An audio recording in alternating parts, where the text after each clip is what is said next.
Bom dia, povo de Deus. Agradecendo ao Senhor pela sua vida, agradecendo ao Senhor por esta semana maravilhosa que está terminando, mas nós só temos a agradecer os livramentos, as bênçãos, as providências, o cuidado de Deus para com a nossa vida, todos os dias Deus revelando uma palavra reflexiva, uma palavra construtiva para a nossa vida. E hoje, esse momento de reflexão, eu sinto em meu coração de falar sobre prioridade. O que tem sido a prioridade em sua vida? Aquilo que é nossa prioridade está ao nosso foco. Aquilo que é nossa prioridade, ela tende a crescer. Se você resolve viver uma vida saudável, uma vida fitness, né?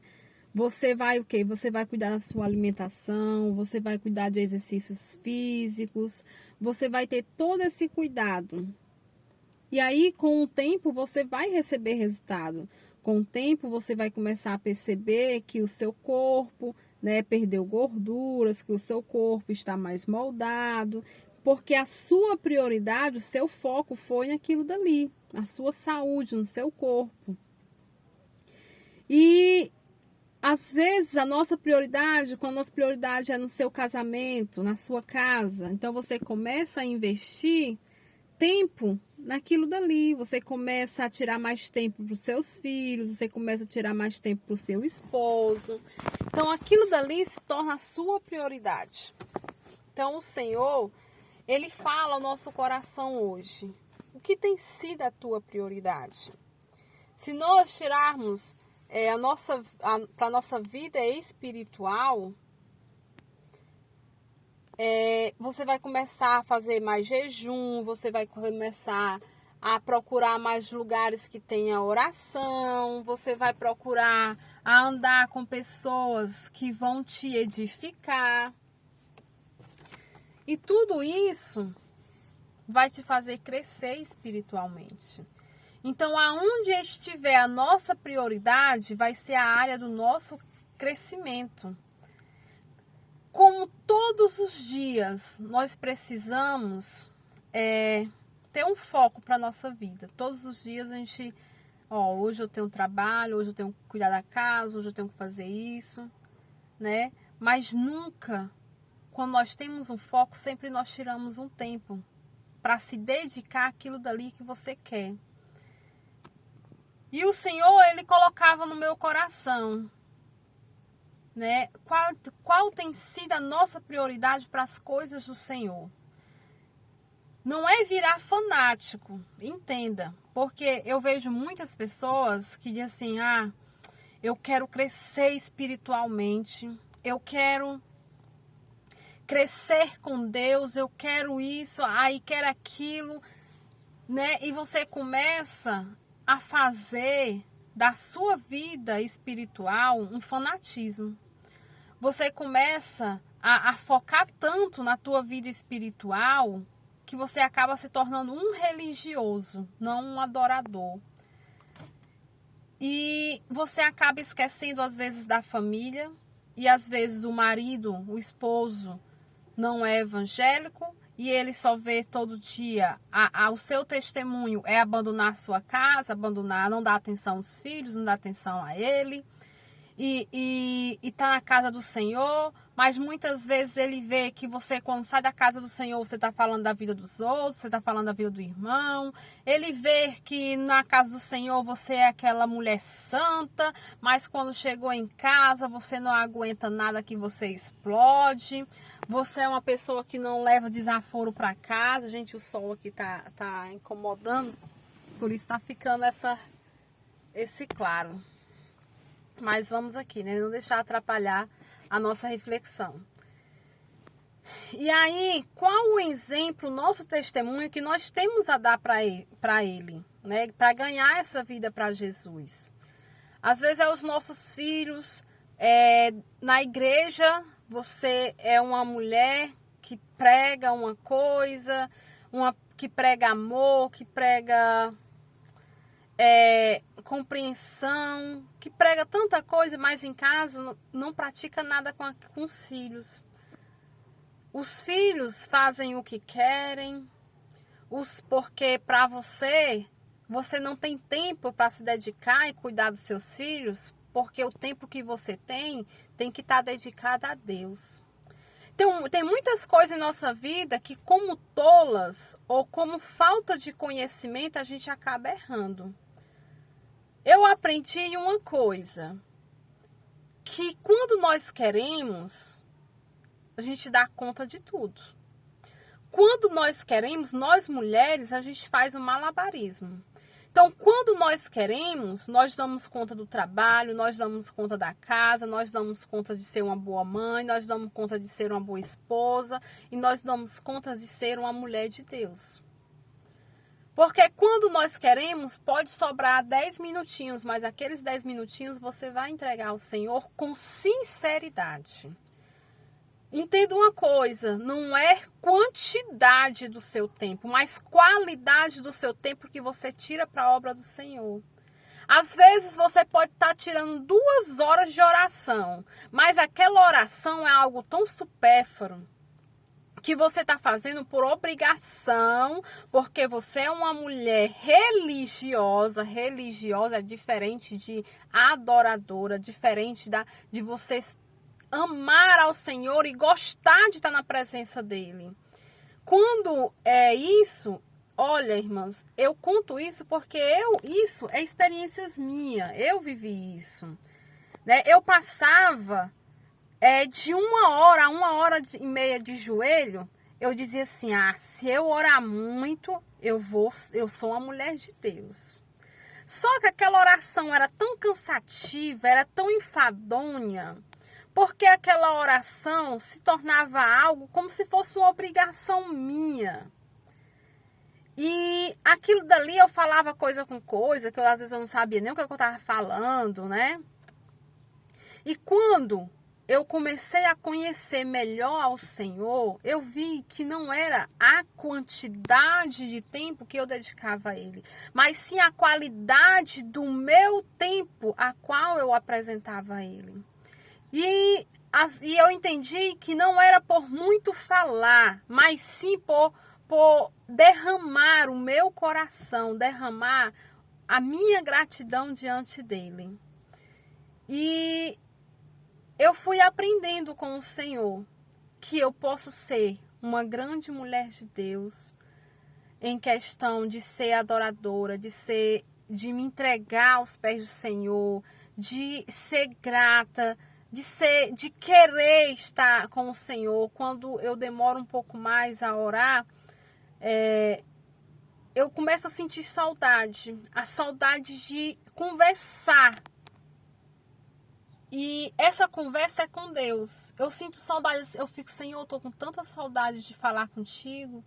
E aí quando eu tiro um minutinho que eu me enjoelho e eu vou orar, aí eu digo, Pai, como eu tava com saudade, as lágrimas escorrem. Porque é algo que vem do coração, que eu não entendo, é um amor que eu não sei explicar.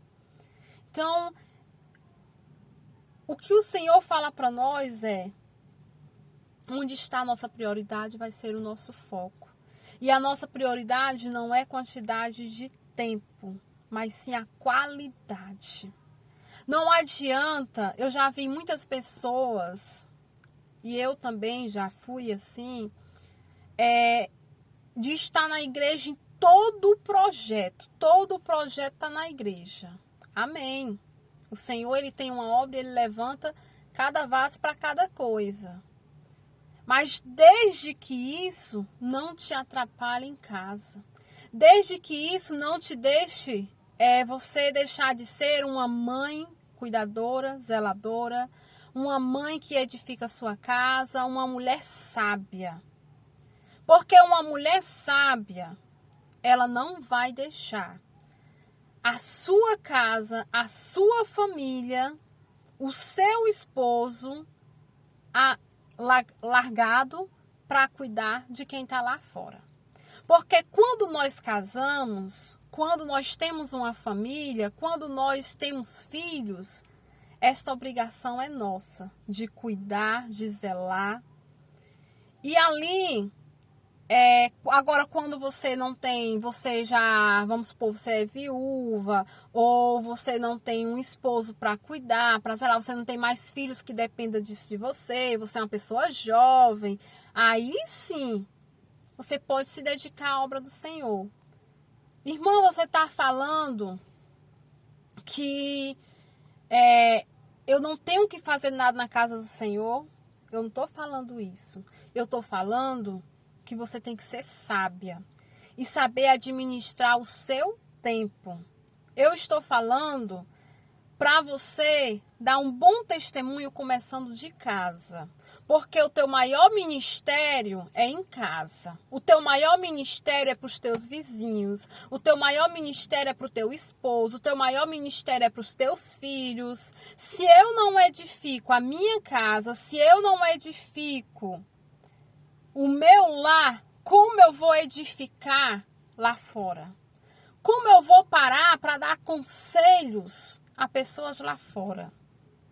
Irmãos, às vezes eu fico assim analisando, pessoas dizem assim, eu sou conselheiro de, vamos supor, de casais, sendo que é um casal novo, um casal que não passou por nenhuma experiência, não sabe o que é a luta de um casamento, os desafios de um casamento.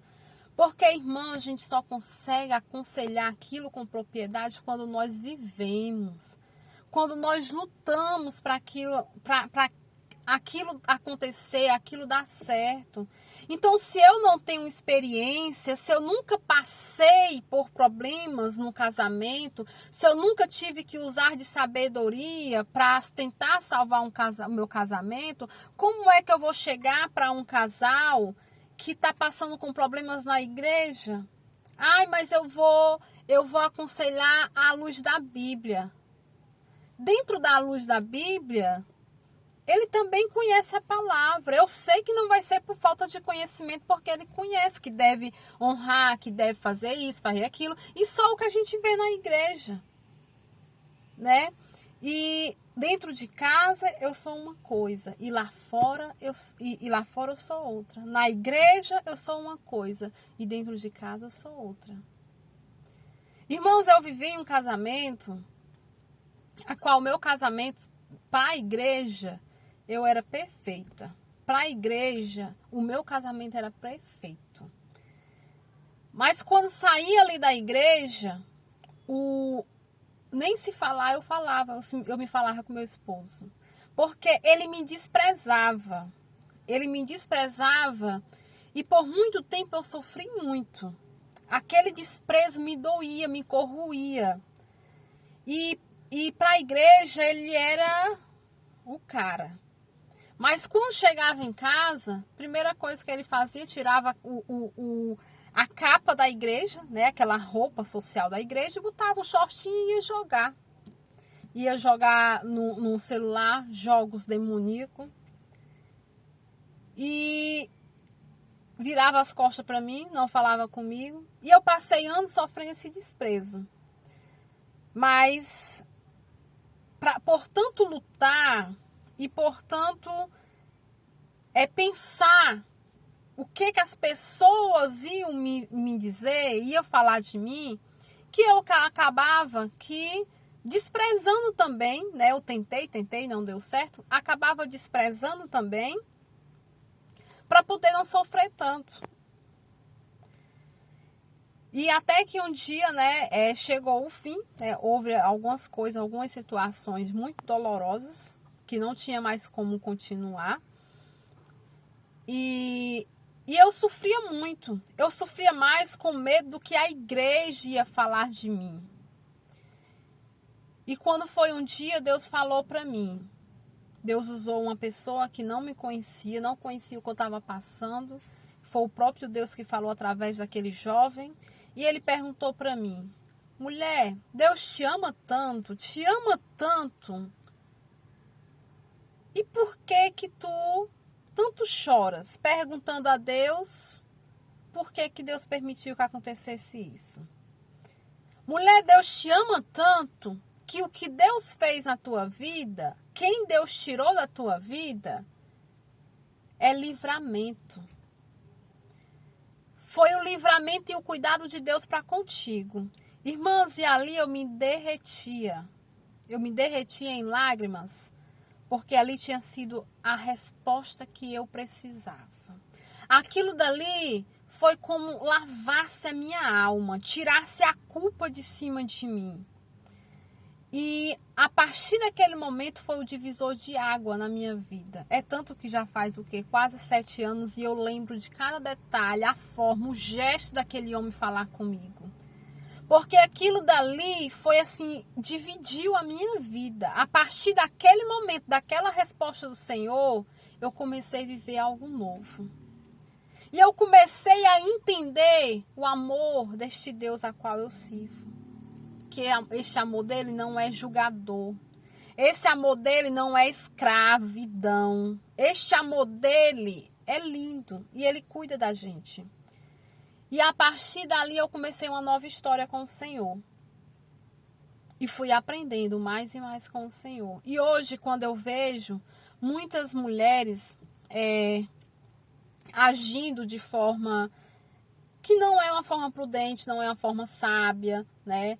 Às vezes o seu esposo não é crente e você acaba que enfrentando ele, ou falando às vezes do evangelho, coisas que ele vai ficar mais revoltado, porque a gente tem que ter muito cuidado com o que fala, né?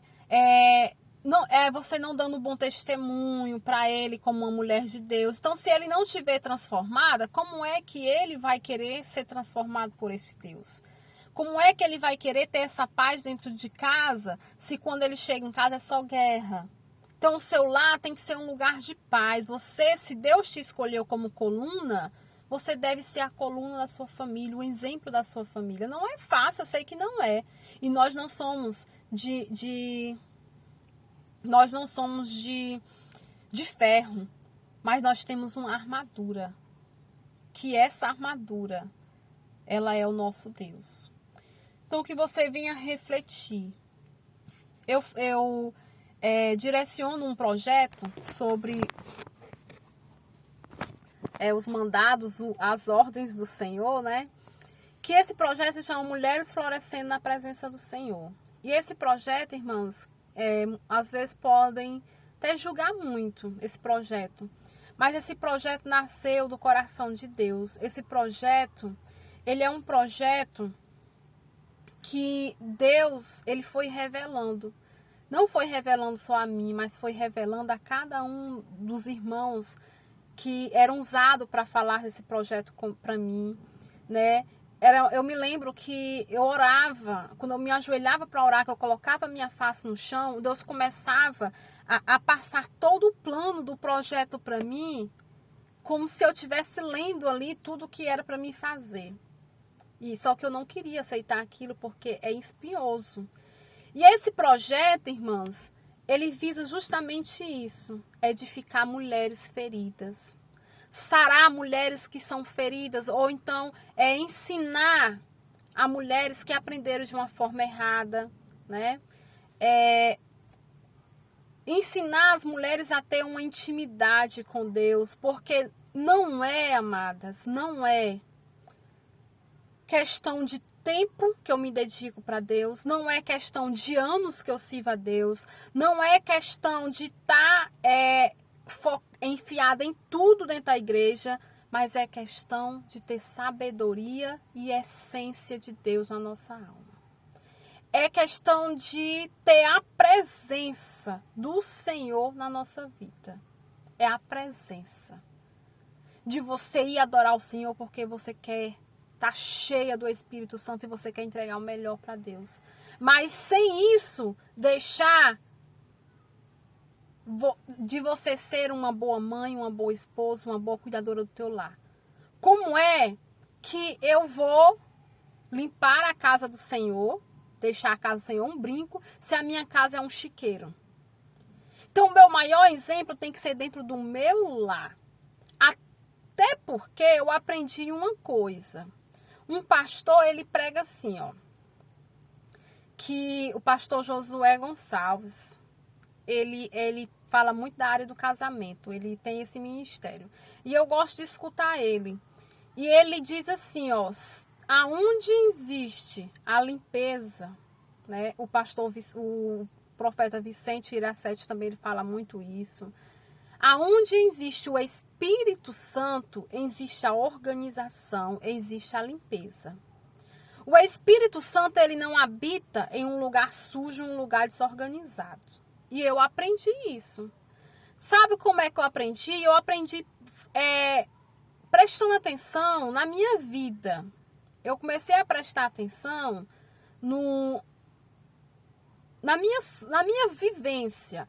Quando eu estou bem espiritualmente, eu não consigo ficar na minha casa com nada sujo, nada desorganizado. Uma coisa quebra, eu já estou tentando ou consertar, ou jogo logo fora se não tiver conserto. Aquilo me incomoda. Mas se eu não estiver bem espiritualmente, aquilo não passa a me incomodar. Por quê? Porque quando o Espírito Santo, ele é o único a estar ali, ele quer a casa organizada e limpinha. Agora, quando existe demônios que estão dentro da sua casa, que está lutando contra a tua vida, que está lutando contra a vida de um filho, de um marido seu, de um parente seu, né, ele começa também a ganhar território. E nós, como mulheres de Deus, a gente tem que estar focada e prestando atenção nesses detalhes. Quando tem um filho seu, que o quarto dele, você entra no quarto dele, o quarto fede, o quarto é desorganizado, o quarto é uma bagunça, você já sabe que dentro daquele quarto não existe coisas boas. Dentro daquele quarto há uma guerra espiritual. E esta guerra quem tem que lutar vai ser você. Né? Então, eu aprendi isso com esses pastores e eu trago para a minha vida. Então, que o Senhor ele venha te ensinar, né? E se você, que é mulher, estiver escutando este momento, você quiser participar do nosso encontro, entre em contato comigo, que a gente vai estar passando, né, a agenda dos encontros. E eu tenho certeza que você vai sair edificada, porque este encontro é só com mulheres, só com mulheres. Não existe uma placa da igreja, não existe um ministério direcionado. São mulheres de Deus, mulheres que querem crescer, mulheres que querem aprender com o Senhor. Então, se você sentir no seu coração, ó, irmã, eu quero estar participando com vocês. Você fala comigo que eu vou estar entrando em contato com você e passando todo o foco do projeto, as datas, e você pode ter certeza que você vai crescer com o Senhor. Você vai aprender, porque tudo é direcionado. Irmãs, até as pessoas, eu digo, Senhor, só leva aquela mulher que está realmente precisando. Senhor, e se existir algo de impedimento que não queira que ela chegue lá, porque o inimigo vai tentar fazer com que você não chegue até lá aquele encontro, é porque ele sabe que aquele encontro vai ser o divisor de águas na tua vida. Ele sabe que naquele encontro tu vai aprender coisas que para a tua vida, para a edificação da tua casa, da tua vida espiritual, da tua família, do teu casamento. E ele vai tentar impedir que você não chegue até lá. Então, por isso que você tem que ser forte. Você tem que ser forte e ser determinada. Eu vou no nome de Jesus. Então, que o Senhor ele venha abençoar a tua vida, a tua casa, que eu já estou aqui me atrasando para entrar no trabalho. Mas que o Senhor venha te abençoar em nome de Jesus, amém? Compartilhe esse vídeo com quem você sentir no seu coração. E se você sentir de estar no nosso encontro com mais uma irmã, 2, 3, quem Deus colocar no seu coração, entre em contato comigo, reserve o seu lugar, porque são vagas reservadas, né, limitadas, para poder você aprender junto com essa pessoa que Deus colocar no seu coração. Às vezes você não está... precisando ir, mas existe uma pessoa, uma vizinha sua, alguém dentro da sua casa, né? Uma pessoa que se desviou, uma mulher que se desviou, era crente, se desviou e hoje em dia está um caos na sua vida. Quem você sentir no seu coração, ó, não é, eu não preciso, mas a gente sempre precisa, né, irmãs? A gente tem que ter essa humildade. Mas você diz assim, não é por mim, eu vou por ela. Eu vou só para levar essa pessoa. Então faça isso, porque você está plantando algo com Deus. Você está plantando algo no céu. Você está colocando uma pedrinha na sua coroa, porque eu tenho certeza que Deus é presente naqueles encontros. Que Deus te abençoe. Amém?